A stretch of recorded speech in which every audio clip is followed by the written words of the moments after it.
Hello everyone, welcome you all for the next lecture of the DNA replication. In today's lecture, we are going to see the basic requirements which are required for the replication purpose. Now first of all, some of the key points which we have learned in the previous lecture. We have observed the three models which are for the replication of DNA, that is the semi-conservative, conservative and the dispersive model.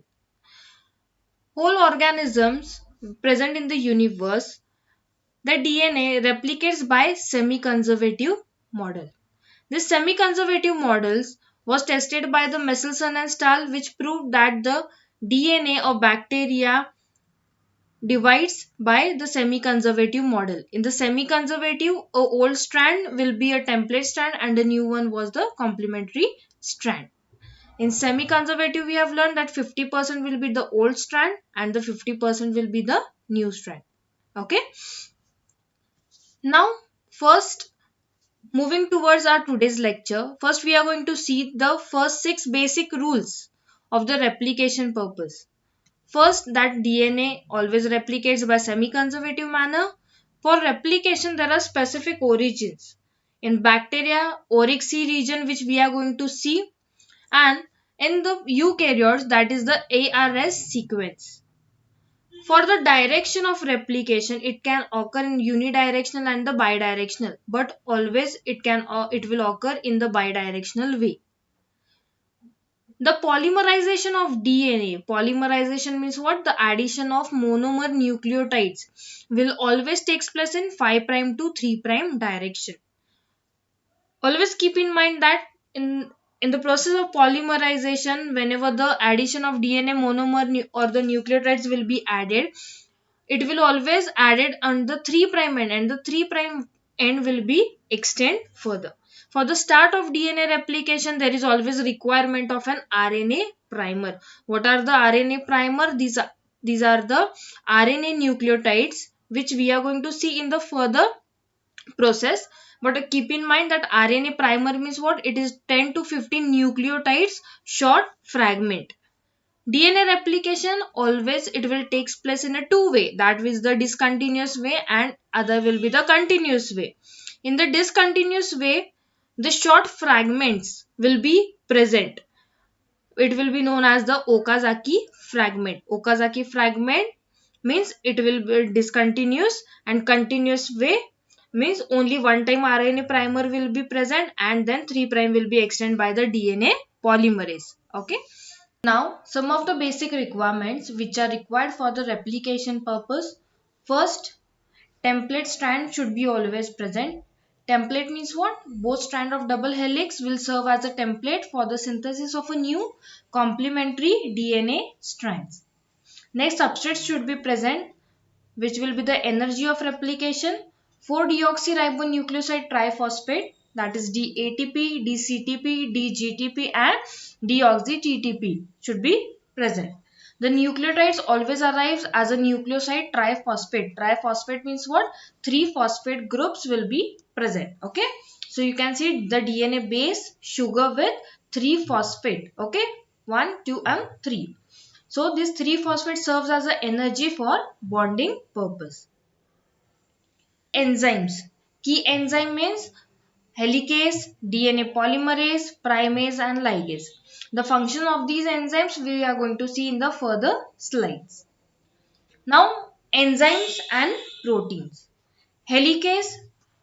Helicase, the function of helicase will be to unwind the template strand or to unwind the both double-stranded DNA strand. You can see how the helicase is coming and breaking the hydrogen bonds which are present between the two DNA strands. Okay, so you're unwinding the DNA. For working of the helicase, energy is required in the ATP form to break the hydrogen bonds holding the base pairs together. This allows the two parental strands of DNA to begin unwinding and forms two replication forks. So, a helicase function is to unwind the DNA. Next protein which is essential, that is the SSB. SSB means what? Single strand binding protein. SSB protein. The function of SSB protein is When the helicase will come and unwind the DNA strand, at that time SSB will come and bind to a separated single stranded DNA. So because of this, what happens? Again, the both DNA strands will be not combined, or they will not reassociate, and protecting them from degradation by nucleases. So you can see over here the parental strand is there and SSB comes and bind to the single stranded DNA. When the helicase will come and unwind the two strands. Now next is important, primase. Primase, the function of primase is to synthesize and attaches the RNA primer to the replicating strand. It is an enzyme which copies a DNA template strand by making an RNA strand complementary to it. Okay, so always keep in mind primase is what? It is a RNA strand or RNA fragment, we can say. 10 to 15 nucleotide, a short fragment is present. Okay, so primase will synthesize a short RNA strand which will copy the DNA template strand by making a short 10 to 15 nucleotides. Okay, RNA primer will be always present in 5' to 3' direction. RNA primers are required because polymerases are unable to initiate the synthesis of DNA but can only extend a strand from the 3' end of a preformed primer. Okay, so DNA polymerase are unable, they cannot synthesize in 5' direction, they can only extend a 3' end. Okay, the enzyme is active only in the presence of other proteins such as helicase, which create a complex called as a primosome. Okay, so this is a primosome we can see over here. Pri A, that is a primase. Primase will come and initiate the RNA primer, a short RNA fragment, and at the 3' end it will extend. Next is the DNA ligase. The function of DNA ligase is to seal the nicks which are present between the Okazaki fragments. I have told you what are the Okazaki fragments. These are the short fragments of DNA which are present on the discontinuous strand. So when the DNA ligase will come, it will attaches the phosphate group which are present between the both DNA strand. You can see over here the ATP is required for the working of DNA ligase, and ATP will be converted directly to the AMP. So two phosphate groups will be required over here, and then this phosphate group will be attached. Okay, so you can see here. So it covalently closes the nicks in double stranded DNA. So always keep in mind the function of DNA ligase is to seal the nicks. It works as a molecular glue. Now next important enzyme is the topoisomerase. Topoisomerase, these are of two types, type 1 and type 2. The type 2 which is present inside the bacteria will be known as a DNA gyrase in bacteria. So DNA gyrase, DNA topoisomerase 2. It provides a swivel in front of each replication fork. The topoisomerase function is to remove the supercoiling. Okay, whenever there will be a more coilings, okay, at that time the topoisomerase will come and break the strands, and then it will clear the supercoilings. As helicase unwinds the DNA at the replication forks, the DNA ahead of it, it becomes overwound and positive supercoils form. DNA gyrase inserts the negative supercoilings by nicking both strands of DNA, passing the DNA strands through the nick, and then again reselling the both strands. DNA topoisomerase 1 can relieve the supercoiling in DNA molecules by transient breaking and again reselling just one of the strands of DNA. Now, topoisomerase 1 and 2, as I have told you. Topoisomerase 1 causes single strand break. It is required 1 ATP. Topoisomerase 2 in bacteria known as gyrase causes double stranded break. It required 2 ATP. So you can see over here, this is the DNA containing one positive supercoiling. Now to remove this supercoiling, what happens? The DNA wraps around the enzyme. Now this you can see, this is the DNA gyrase.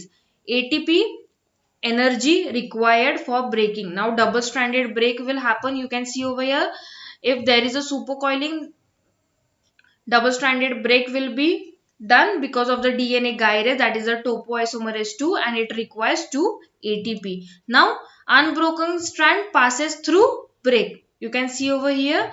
Now ligation means what? The joining. So gyrase is present over here. Enzyme will all the enzyme will be dissociated from there, and the supercoiling will be removed and the negative supercoil will be formed. Okay. The important, that is the DNA polymerase, which are required for the replication or to copy the template strand. So DNA polymerase present in prokaryotes we are going to see, as well as in the eukaryotes. In prokaryotes there are of 5 types: DNA polymerase 1, 2, 3, 4 and 5th. In eukaryotes there are more than 15 types of DNA polymerase. DNA polymerase alpha, delta and epsilon. Also DNA polymerase gamma is present, which we are going to see in the next lecture. So today we are going to see only the DNA polymerases, their function and the DNA polymerase types which are present in the prokaryotes. DNA polymerase can add nucleotides only to the 3' growing DNA. It always need a starter nucleotide to make a bond strand which only grows from 5' to 3'. So RNA primer is important. Template is read in the 3' to 5' direction. While polymerization means what? Addition of the nucleotides. Addition of nucleotides will be always occur in 3' direction. But keep in mind that template strand, this is the important thing, template is always read in 3' to 5'. Anti-parallel fashion as we are knowing, so the polymerization will be takes place upward from the 5' to 3' direction. Okay. The DNA synthesis is catalyzed by the enzyme known as DNA dependent DNA polymerase. The function of polymerase is what? First, the important function is to elongate the DNA chain. Next is the repair mechanism. For the repair mechanism, 5' to 3' exonuclease activity is present. Exonuclease means what? If the wrong nucleotides are added at that time, the wrong nucleotide will be removed by the DNA polymerase and the proper nucleotide will be added at that place. Okay. So this will be known as a exonuclease activity. Also proofreading mechanism is present in the DNA polymerase. Now, first of all, history of DNA polymerase. In 1956, Arthur Kornberg and his colleagues discovered the DNA polymerase 1 in E. coli. They also described the DNA replication process by which DNA polymerase copies the base sequence of a template DNA strand. The DNA polymerase second was also discovered by the Thomas Kornberg, the son of Arthur Kornberg. Now, first the DNA polymerase 1.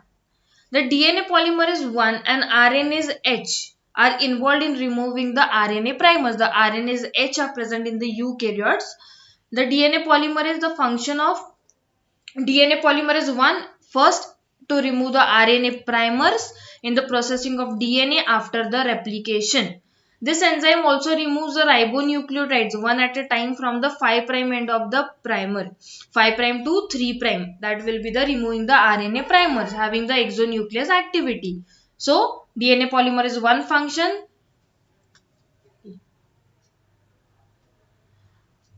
The function of DNA polymerase 1 is also to fill in the resulting gaps by synthesizing the DNA beginning at the 3' end of the neighboring Okazaki fragment. Both DNA polymerase 1 and 3 have the ability of proofreading, which will work in a 3' to 5' exonuclease activity. So always keep in mind the function of DNA polymerase 1 is to remove the RNA primers. Second, 5' to 3' exonuclease activity. But the DNA polymerase 1 is also having a exonuclease activity which will work in the 3' to 5' direction. So exonuclease in both direction, 5' to 3' and 3' to 5'. And it will also fill in the resulting gaps. If DNA polymerases make a mistake during DNA synthesis, the resulting unpaired base at the 3' end of the growing strand is removed before the synthesis continues. So, proofreading mechanism. Now the DNA polymerase second, it has 3' to 5' exonuclease activity and it always participates in the DNA repair mechanism. But this polymerase second can also work as a backup to polymerase third. But when the polymerase third is not present, at that time this polymerase second will work as a backup. But polymerase third is always present.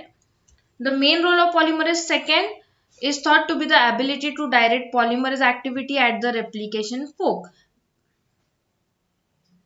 The main role that DNA polymerase second will always participate in the DNA repair mechanism. Now the DNA polymerase third, the primary enzyme involved in the DNA replication in E. coli. The consists of three things. Alpha subunit, alpha is having the polymerase activity, epsilon that is the exonucleate proofreader, and theta which act as a stabilizer for the epsilon. The holoenzyme contains two cores, one for each strand, the lagging strand and the leading. Leading is the continuous and lagging is the discontinuous. The beta sliding clamp is present. The beta sliding clamp processivity factor is also present in duplicate, one for each core to create a clamp that encloses DNA aligned for high processivity. The function of this sliding clamp is to provide a clip-like mechanism, we can tell. Because of this clip or the beta sliding clamp, the DNA polymerase is not falling from its place and the DNA polymerase will work properly. Now the clamp and the clamp loaders. For example, beta sliding clamp. Protein from the DNA polymerase third holoenzyme complex holds the polymerase to the DNA. This helps the DNA polymerase complex to stay on the DNA through an entire cycle of an replication, as I have already told you. A multi-subunit entity called a complex function clamp loader. That is, it loads the clamp onto the DNA, a protein dimer that encircles the DNA strand and helps the hold the DNA polymerase to the DNA strand. In eukaryotic cells, a multi-subunit protein called as the replication factor C, RFC, is the clamp loader, and the proliferating cell nuclear antigen, that is the PCNA, is the sliding clamp. RFC and PCNA in eukaryotes. Now you can take the screenshot of this slide, that the DNA polymerase third. Okay, the function 5 prime to 3 prime, that is the forward DNA dependent DNA polymerase activity is present from 5 prime to 3 prime. Also 3 prime to 5 prime reverse exonuclease activity is present, which mediates the proofreading. So proofreading mechanism is present in the DNA polymerase third. And it is a key replicating polymerase because it adds 1000 nucleotides per second. And the DNA polymerase second, the function of this is the 5 prime to 3 prime forward, that is the DNA dependent DNA polymerase activity. Also it is having reverse exonuclease activity in the 3 prime to 5 prime, also having the proofreading, but it is used in the DNA repair mechanism, but can also play polymerization function. And the DNA polymerase 1, again 5 prime to 3 prime, same DNA dependent DNA polymerase activity, 3 prime to 5 prime exonuclease activity which mediates the proofreading. So these 2 points are common in the DNA polymerase third, second and first. But in the first, one more mechanism is present, that is the 5 prime to 3 prime, that is the forward exonuclease activity is present, which mediate the nick translation during the DNA repair mechanism, which is used in the DNA repair. Okay, so this is the unique thing which is present in DNA polymerase 1, that is activity is present in 5 prime to 3 prime direction. Now next, DNA polymerase 4th and DNA polymerase 5th, that is both DNA polymerase 4th and 5th work in the DNA repair mechanism. So DNA polymerase 4th, an error prone DNA polymerase which is involved in the non-targeted mutagenesis, and during the SOS induction, polymerase 4th production is increased tenfold, and one of the function during this time is to interfere with polymerase 3rd holoenzyme processivity. This creates a checkpoint and stops the replication, which allows the time to repair the DNA lesions via the appropriate repair pathway. Okay, and the DNA polymerase 5th is a Y family DNA polymerase which is also involved in the SOS response and the translation synthesis DNA repair mechanism. Always keep in mind that the DNA polymerase 1, 2nd, 4th and 5th work in a DNA repair mechanism, but the first can also remove the RNA primers and can fill the gaps between the Okazaki fragments. DNA polymerase 3rd is involved in the replication for adding the nucleotides, but the DNA polymerase 2nd, 4th and 5th, the function of these 3 DNA polymerase works in the repair or the DNA repair mechanism. Now, summary. In today's lecture, we had learned about the enzymes and proteins which are required for the DNA replication, that is helicase, SSB, primase, and we have also learned the DNA polymerases, that is history, and 5 types of DNA polymerase which are present in prokaryotes, and the clamp loadis. I think I have cleared you these all points. Now we'll meet in the next lecture. In the next lecture, we are going to see the eukaryotic DNA polymerase. Thank you.